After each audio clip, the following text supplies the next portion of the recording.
그리고 앙상블 귀한 찬양 감사합니다.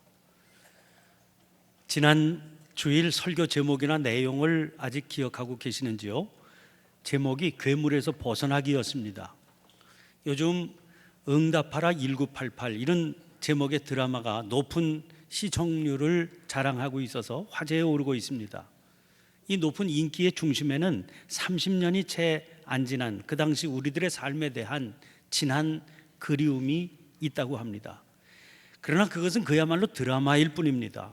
그때의 삶이 그 드라마가 그려주는 대로 그렇게 아름답기만이야 했겠습니까?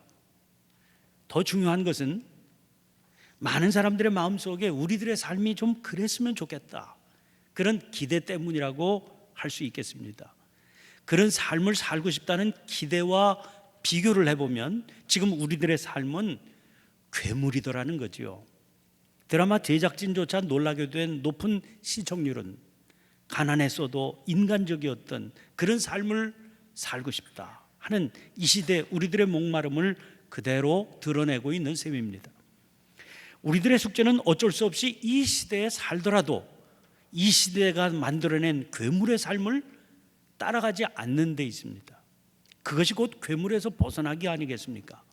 저는 그 방법이 안식일 준수의 계명을 통해서 바른 주일 성수의 정신을 배우고 실행하는 것에 담겨 있다, 그렇게 말씀을 통해서 소개해 드린 것입니다. 그런데 그 주일 성수의 핵심이 예배입니다. 그래서 예배가 중요한 겁니다. 그런데 문제는 예배가 관습적인 것이 되어버릴 수 있다는 데 있습니다.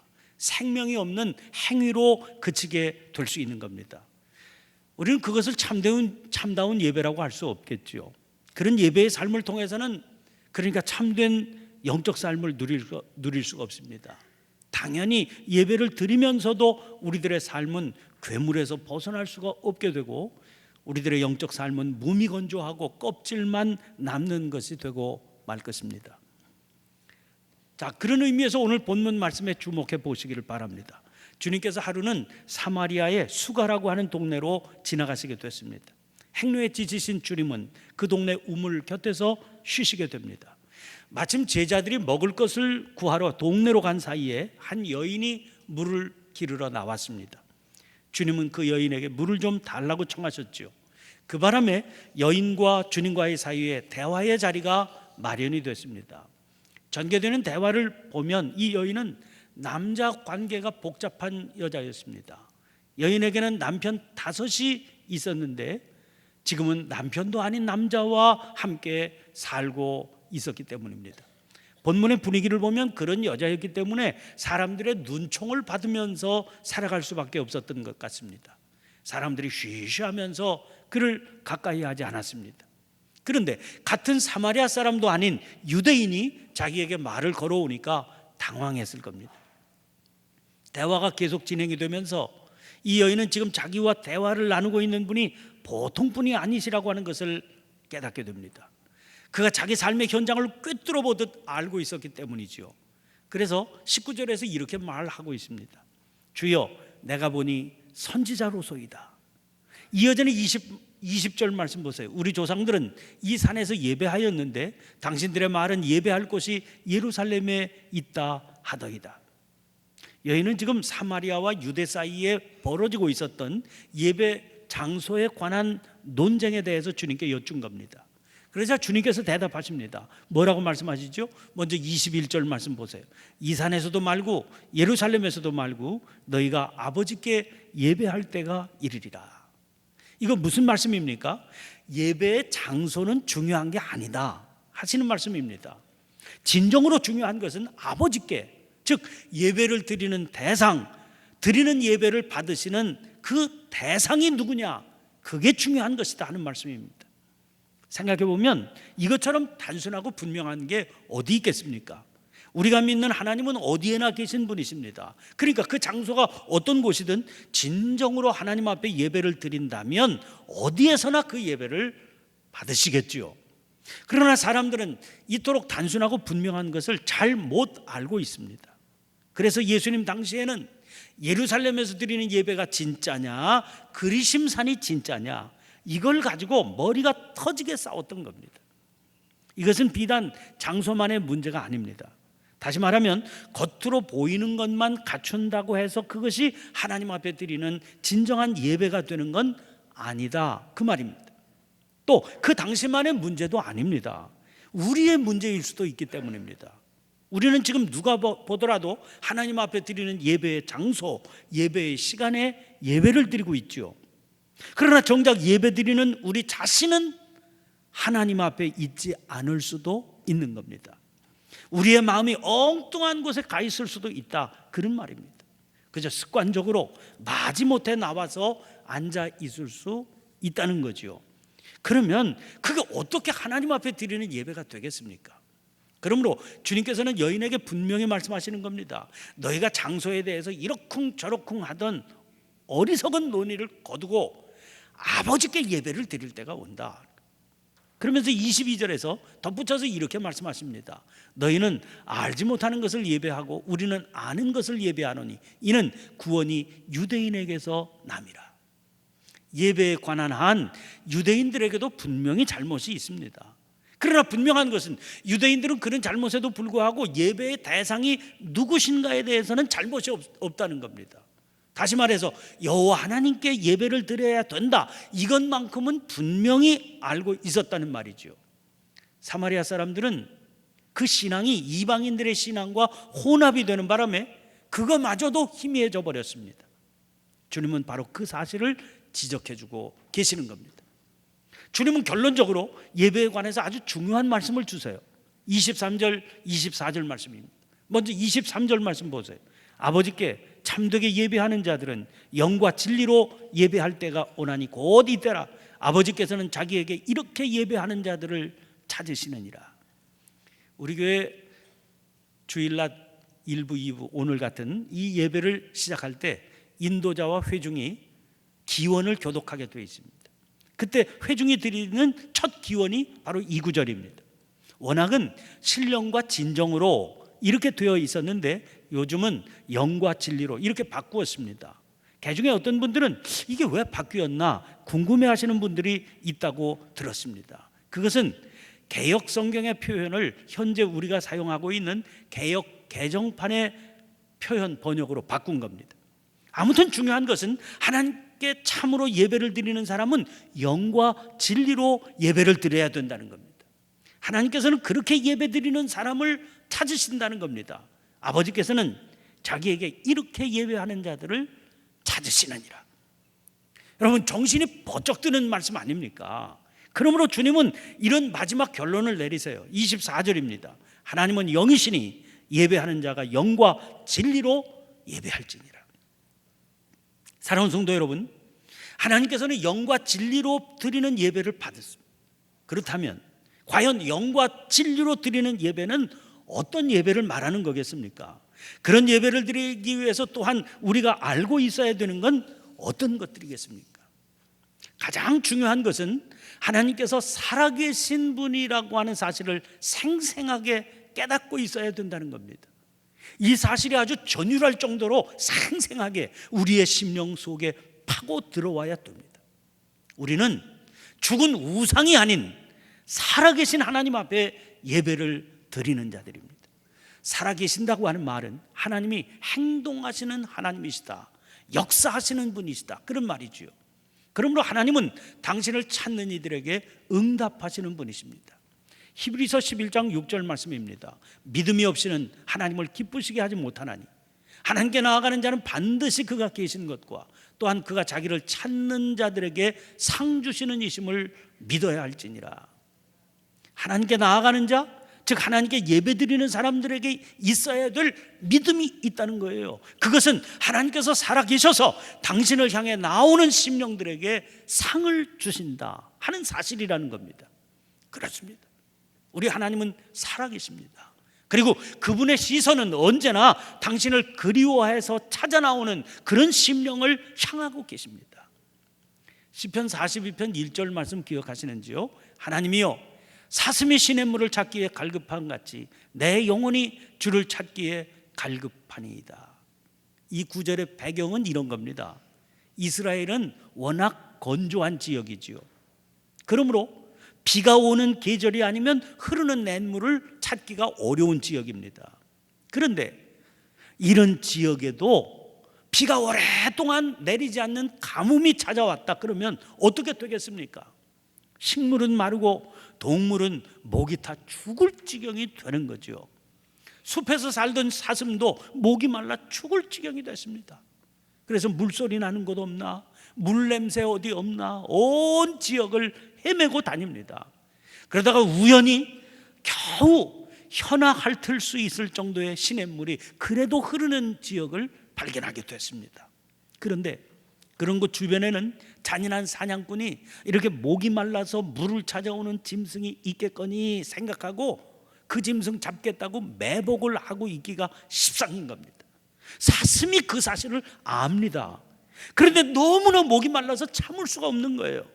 결국은 생명을 걸고 시냇물을 향해서 나아가는 겁니다. 시편 기자는 하나님을 향한 자기의 목마름이 사슴의 그런 목마름과 지금 같다, 그렇게 노래하고 있는 겁니다. 하나님은 이런 사람 찾으신다는 겁니다. 하나님은 이런 사람 기뻐하신다는 겁니다. 하나님은 이런 사람이 드리는 예배에 응답하신다는 겁니다. 오래전의 일입니다. 제가 여러 시간 어디론가 계속해서 차를 몰고 가야 할 그런 일이 있었습니다. 지루하기도 하고 또 졸리기도 할 것 같아서 그 어떻게 쫓는 방법 없나 그러다가 간증 테이프를 하나 구해서 꽂아서 들으면서 그 간증을 들고 은혜를 받으면서 길을 간 적이 있습니다. 그 간증의 내용은 미국에서 암 전문 의사로 이름 날리고 있는 원종수 권사님이라는 분의 간증이었습니다. 근데 그 내용을 듣다 보니까 그 간증 내용 가운데 이런 내용이 있더라고요. 자기는 새벽 기도회에서 큰 은혜를 받곤 한다는 겁니다. 근데 하루는 기온이 영하 20도 이하로 내려가던 아주 추운 겨울이었다. 자동차를 겨우 몰고 교회에 도착해서 가보니까 아무도 너무나 추워서 그런지 나온 사람이 없더라는 겁니다. 예배당에 혼자 앉아서 찬송하며 기도를 드리는데 아니 갑자기 자기 주변이 따뜻해져 오더라는 거예요. 그러면서 하나님의 음성이 그에게 들려왔습니다. 정수야, 너희 추운 새벽에 왜 왔니? 이 권사님이 대답했습니다. 저는 아버지가 좋아요. 그러자 하나님이 그에게 다시 말씀하시더라는 거예요. 정수야, 나도 내가 좋다. 내가 나를 좋아하는 것보다 훨씬 더 나는 너를 좋아한다. 여러분, 예배에는 이런 감격이 있어야 됩니다. 그러므로 예배는 이런 마음으로 드려야 됩니다. 이런 마음으로 드리는 예배를 통해서 하나님께서는 당신의 모습을 우리에게 보이시고 또 응답하시는 겁니다. 물론 예배에는 일정한 형식이 있어야 되지요. 은혜를 담는 틀이 있어야 되기 때문입니다. 그런 형식은 우리들이 드리는 예배가 생명 있는 예배가 되도록 도와주는 역할을 하는 겁니다. 이런 틀이 없이는 은혜 받는 예배를 드리기가 어렵습니다. 그러나 모양과 틀이 갖추어져 있다고 그래서 그게 바른 예배는 아니다 하는 사실을 아는 게 중요합니다. 모양과 틀이라고 하는 예배의 형식 밑에는 무엇보다 중요한 하나님을 향한 이런 안타까움과 사모하는 마음이 있어야 되기 때문입니다. 그것은 물론 눈에는 보이지 않지요. 그러나 무엇보다 중요한 예배의 요소가 되는 겁니다. 그것을 주님은 오늘 본문 말씀에서 영과 진리라고 하는 표현으로 말씀하고 계시는 거지요. 그러면 사랑하는 성도 여러분, 우리들이 어떻게 이런 자세를 갖출 수 있겠습니까? 죄 가운데 있는 우리들의 영적인 상태를 알고 있어야 됩니다. 그리고 그 영적인 상태 때문에 우리 안에 안타까움이 있어야 되는 겁니다. 목마름이 있어야 됩니다. 이런 죄된 상태를 해결해 주실 수 있는 것은 오직 살아계신 하나님을 뵙고 그분의 돌보심을 힘입는 것밖에는 없다. 그런 확신이 있어야 됩니다. 하나님과의 영적인 화목함을 회복하는 일을 통해서 나의 목마름이 해결될 수 있다. 그런 깨우침이 있어야 됩니다. 다시 오늘 본문 말씀에 등장하고 있는 사마리아 여인 생각해 보세요. 이 여인은 사람들의 낯을 피해서 살던 사람 아닙니까? 6절에 보면 주님과 여인이 만난 시간이 6시쯤 되는 시간이었다고 그랬습니다. 지금 우리들 시간으로 보면 12시 정오에 해당되는 시간입니다. 주석가들 설명에 의하면 이스라엘에서는 이 시간에는 물을 길러 다니지 않는 게 진리입니다. 뜨거운 햇빛을 피해서 그 시간에는 그늘을 찾아 낮잠을 자는 시간이었기 때문입니다. 그런데 여인은 이 시간에 우물로 나왔습니다. 사람들과 부딪히기가 싫어서, 사람들 얼굴 대면하는 게 부담스러워서 사람들이 나오지 않는 시간을 일부러 찾아서 나온 거지요. 그런데 보세요, 이 여인이 주님을 만나지 않았습니까? 일정한 형식은 갖추지 않았지만 예배를 드린 거지요. 이 한 번의 예배를 통해서 이 여인이 은혜를 받았습니다. 그 예배의 은혜를 통해서 변화가 됐습니다. 오늘 본문 이하 28절 말씀입니다. 여자가 물동이를 버려두고 동네에 들어가서 사람들에게 이르되, 사람들의 낯을 피해서 살던 사람이 오히려 제 발로 사람들을 찾아간 겁니다. 그래서 만나게 된 사람들에게마다 자기가 만난 주님을 증거하기 시작했습니다. 전혀 다른 삶을 살게 된 겁니다. 죄 많은 삶을 살아가던 여인입니다. 지은 바 허물 때문에 사람들의 낯을 피해서 살 수밖에 없던 여인입니다. 모진 생명일지라도 살아가려니까 물 없이는 살아갈 수 없으니까 남들 다 잠든 시간에 뜨거운 햇빛을 받으면서 물동이 이고 우물가로 나왔습니다. 그러나 실상 이 여인에게는 더 진한 목마름이 있었던 겁니다. 그것은 자기도 새 삶을 살고 싶다는 목마름, 영적인 목마름입니다. 그러던 이 여인이 우연치 않게 우물가에서 주님을 만납니다. 그 만남을 통해서 하나님을 알게 됩니다. 예배의 감격을 맛보게 된 겁니다. 이 한 번의 예배가 이 여인을 전혀 다른 사람이 되게 한 겁니다. 예배를 통해서 하나님께서는 우리에게 이런 은혜를 내려주십니다. 그런데 사랑하는 성도 여러분, 거듭 말씀드리지만 하나님은 살아계십니다. 그러므로 하나님은 당신을 향해서 우리들이 드리는 예배에 응답하십니다. 당신의 반응, 당신의 태도를 보이신다는 겁니다. 그러니까 하나님이 기뻐 받으시는 예배가 있고 받기를 즐겨 아니하시는 예배가 있다는 말입니다. 창세기에 등장하는 가인과 아벨의 제사 기억하시죠? 이 두 사람의 제사가 대표적인 경우입니다. 가인은 농사 짓는 사람입니다. 그러므로 농사를 지은 곡식을 제물로 해서 하나님 앞에 예배를 드렸습니다. 아벨은 양을 치는 사람이라 양을 잡아 제사를 드렸습니다. 그런데 이상한 일이지요. 하나님께서 아벨의 제사는 기뻐하셨는데 가인의 제사는 기쁨으로 받지 않으십니다. 성경에 보니까 가인이 이 일 때문에 안색이 변했다고 그랬습니다. 결국은 이 일 때문에 가인은 자기 동생 아벨을 돌로 쳐 죽이게 됩니다. 여러분, 예배드리는 문제 때문에 형제 사이에 살인까지 저지르는 상황이 벌어지게 된 겁니다. 왜 하나님께서 가인의 제사는 받지 않으시고 아벨의 제사는 받으셨는지, 거기에 대해서는 구구한 설명들이 있습니다. 그러나 분명한 거 한 가지가 있습니다. 그것은 제사를 드리는 가인의 마음 속에 하나님께 합당치 못한 마음의 자세가 있었다는 겁니다. 그가 제대로 된 사람이었다면 왜 하나님께서 내 제사는 받지 않으셨지? 생각하면서 안타까운 마음이 들었어야 당연한 일 아닙니까? 그러나 그는 그렇게 하지 않았죠. 그 대신 안색이 변했다고 그랬지 않습니까? 안색이 변했다는 게 뭘 말합니까? 아니, 어떻게 내가 드리는 제사를 받지 않으시는 거야? 이런 마음 아닙니까? 다른 말로 한다면 하나님께서 내 제사는 당연히 기쁨으로 받으셔야 된다, 그런 당당함이 있었다는 거죠.